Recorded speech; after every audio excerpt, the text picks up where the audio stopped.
नमस्कार. आज आपण एका अशा विषयावर बोलणार आहोत, जो प्रत्येक भारतीय कुटुंबाच्या जिव्हाळ्याचा आणि तितकाच चिंतेचा विषय बनलाय. तो विषय म्हणजे लग्नातील अवाढव्य खर्च. आपल्याकडे लग्न म्हटलं, की तो फक्त 2 जीवांचा किंवा 2 कुटुंबांचा संगम नसतो, तर तो एक मोठा इव्हेंट झालाय.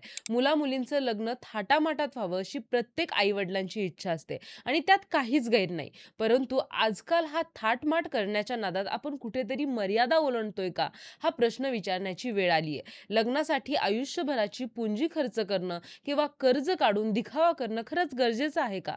याच विषयावर आज आपण चर्चा करणार आहोत. त्याआधी चॅनलला सबस्क्राईब करा आणि व्हिडिओ शेवटपर्यंत नक्की बघा. नमस्कार, मी ऋतुजा आणि तुम्ही पाहताय थेट वास्तव. लग्नाचा विचार सुरू झाला की सगळ्यात आधी चर्चा होते ती म्हणजे लोक काय म्हणतील. अनेकदा आपण आपल्या आनंदापेक्षा शेजाऱ्यांना, पाहुण्यांना आणि समाजाने नाव काढलं पाहिजे यासाठी जास्त खर्च करतो. मग तो लग्नाचा हॉल असो, जेवणाचा मेन्यू असो किंवा महागडे कपडे, प्रत्येक गोष्टीत आपण दुसऱ्यांशी स्पर्धा करायला लागतो. फलाण्याने इतका खर्च केला तर आपल्याला त्यापेक्षा जास्तच करावा लागेल, या मानसिकतेतून खर्चाचा डोंगर उभा राहतो. पण विचार करा, लग्नात आलेले पाहुणे 2 दिवसांनी आपापल्या घरी निघून जातात. जेवणाची चवही लोक विसरून जातात, पण मागे उरते ती फक्त रिकामी झालेली तिजोरी आणि डोक्यावर बसलेलं कर्जाचं ओझं. आजकाल डेस्टिनेशन वेडिंग आणि प्री वेडिंग शूटची मोठी क्रेज निर्माण झाली आहे. सोशल मीडियावर कोणाचे तरी फोटो बघून आपल्यालाही तसंच करायची इच्छा होते. हे फोटो आणि व्हिडिओ फक्त काही तासांच्या लाईकसाठी असतात, पण त्यासाठी लागणारे लाखो रुपये हे मध्यमवर्गीय कुटुंबासाठी खूप मोठी रक्कम असते. फोटोशूटसाठी परदेशात जाणं किंवा महागड्या हॉटेल्समध्ये राहणं हा आनंदाचा भाग असू शकतो, पण तो जर कोणाचा तरी बघून किंवा उगीच दिखाव्यासाठी केला जात असेल तर तो पैसा वाया गेल्यासारखाच आहे. आठवणी साठवण्यासाठी लाखो रुपये खर्च करण्याची गरज नसते, तर त्या 2 जीवांच्या प्रेमात आणि साध्या क्षणातही दडलेल्या असू शकतात. जेवणाच्या बाबतीत तर आपण खूपच जास्त उधळपट्टी करतो. लग्नाच्या पंक्तीत किंवा बुफेमध्ये 50-60 प्रकारचे पदार्थ असतात. यातले अर्धे पदार्थ तर लोक चाखूनही बघत नाहीत आणि ताटात खूप अन्न वाया जातं. आपण फक्त श्रीमंती दाखवण्यासाठी इतका मोठा मेन्यू ठेवते, पण प्रत्यक्षात लोक फक्त 2-3 पदार्थच आवडीने खातात. अन्नाची नासाडी होणं हे पाप मानलं जातं. तरीही लग्नांमध्ये टनांनी अन्न कचऱ्यात फेकलं जातं. जर आपण मोजकं आणि चविष्ट पदार्थ ठेवले तर पाहुणेही समाधानी होतील आणि अन्नाची नासाडीही वाचेल. शिवाय पैशाचीही मोठी बचत होईल, जी भविष्यात मुलांच्या कामी येईल. लग्नातले दागदागिने किंवा कपड्यांवरही होणारा खर्च हा सुद्धा एक मोठा मुद्दा आहे. लग्नाचे कपडे आपण आयुष्यात फक्त एकदाच घालतो, त्यानंतर ते कपाटात पडून राहतात. त्या एका दिवसाच्या कपड्यांसाठी 50,000 किंवा लाखो रुपये खर्च करणं कितपत योग्य आहे? तसेच दागिन्यांच्या बाबतीतही लग्नासाठी अंगावर किलोभर सोनं असलं पाहिजे असंही काही नाही. दागिने ही गुंतवणूक असली तरी ते घेण्यासाठी कर्ज काढणं किंवा व्याजाने पैसे घेणे हे चुकीचं आहे. साधेपणात सुद्धा एक वेगळी शोभा असते आणि तेच खरं सौंदर्य असतं. उगीच अंगावर दागिन्यांचं ओझं चढवून मिरवण्यात काय अर्थ आहे, जर तुमचं मन आणि घरच शांत नसेल तर?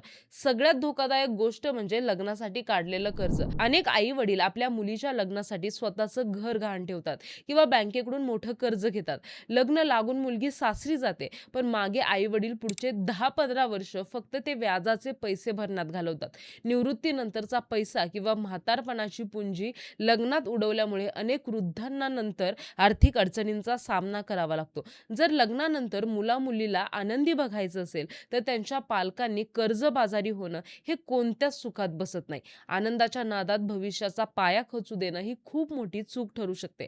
अनेकांना असं वाटतं की लग्नात जितका जास्त खर्च करू तितकी समाजात प्रतिष्ठा वाढेल, पण प्रतिष्ठा ही पैशावरून नाही तर तुमच्या वागणुकीवरून आणि संस्कारांवरून ठरते.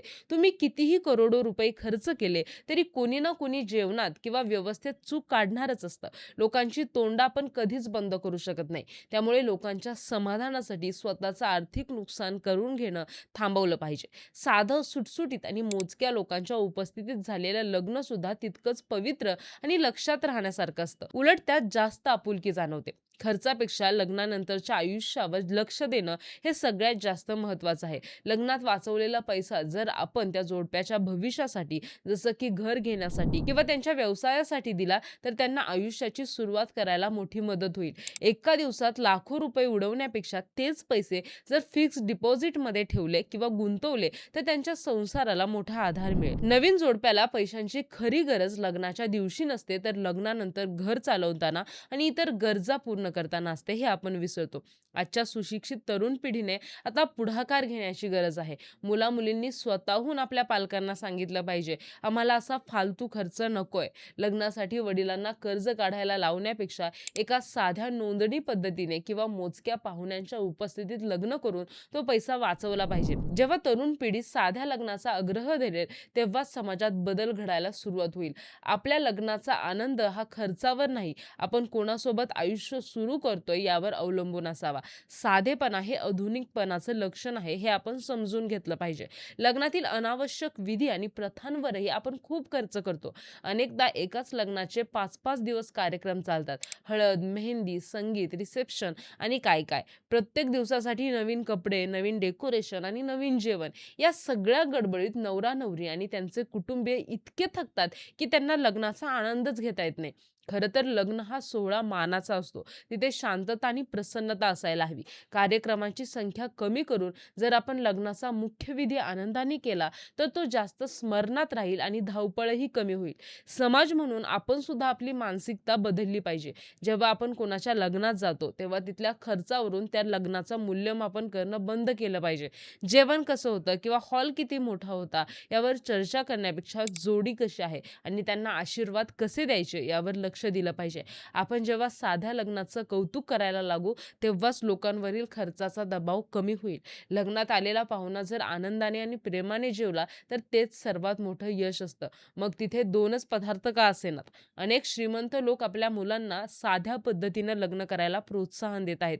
हे पाहून चांगलंच वाटतं. जर श्रीमंत लोक साधेपणा निवडत असतील, तर मध्यमवर्गीयांनी तर नक्कीच विचार केला पाहिजे. चॅरिटी किंवा सामाजिक कामात तो पैसा लावणं हे जास्त भूषणावह आहे. लग्नाचा खर्च वाचवून तो पैसा अनाथाश्रमाला देणं किंवा एखाद्या गरजू विद्यार्थ्याच्या शिक्षणासाठी देणं, यामुळे लग्नाचं पुण्य आणि समाधान 1000 पटीनं वाढतं. असा आदर्श जर आपण घालून दिला, तर समाजाची दिशा नक्कीच बदलेल. शेवटी लग्न म्हणजे काय? लग्न म्हणजे 2 मनांचं आणि 2 कुटुंबांचं नातं. हे नातं विश्वासावर आणि प्रेमावर टिकतं, पैशावर नाही. ज्या लग्नाचा पायाच कर्जावर उभा असेल, तिथे सुरुवातीलाच मानसिक ताण येतो. लग्नाच्या दिवशी खूप खुश दिसणारे आई-वडील दुसऱ्या दिवशी कर्जाच्या विचारात असतात. हे चित्र बदललं पाहिजे. आनंदी राहण्यासाठी महागड्या वस्तूंची नाही, तर आनंदी माणसांची गरज असते. आपल्या मुलांच्या डोळ्यात सुखाचे अश्रू हवे असतील, तर त्यांच्या लग्नात उधळपट्टी करण्यापेक्षा त्यांच्या भविष्याची तरतूद करणं हे सर्वात मोठं त्यांच्यासाठी गिफ्ट ठरेल. हा व्हिडिओ बनवण्याचा उद्देश कुणाच्याही भावना दुखावणं नाही, तर फक्त एक वास्तव मांडणं आहे. लग्नावर खर्च करणं ही ज्याची त्याची वैयक्तिक आवड असू शकते, पण ती गरज नाही हे लक्षात घ्या. जर तुमची ऐपत असेल, तर तुम्ही हे नक्की करा. पण ऐपत नसताना समाजासाठी कर्ज काढणं हे आत्मघातकी आहे. आपल्या संस्कृतीत लग्न हा एक संस्कार आहे. तो सोहळा म्हणून साजरा करताना त्याचं गांभीर्य हरवू नये. साधेपणात जो आनंद आहे, तो करोडो रुपये खर्च करूनही मिळत नाही. आपण सर्वांनी मिळून या विषयावर विचार करा, तर नक्कीच अनेक कुटुंब कर्जबाजारी होण्यापासून वाचतील. यावर तुम्हाला काय वाटतं? लग्नातील हा खर्च खरंच गरजेचा आहे का? की आपण फक्त परंपरेच्या नावाखाली उधळपट्टी करतोय? तुमच्या भागात लग्नाचा खर्च किती असतो आणि तो कमी करण्यासाठी आपण काय काय करू शकतो आणि हे कमेंट बॉक्समध्ये नक्की सांगा. आणि ही माहिती जर तुम्हाला आवडली असेल, तर व्हिडिओला लाईक करा, शेअर करा आणि सबस्क्राईब करायला विसरू नका. धन्यवाद.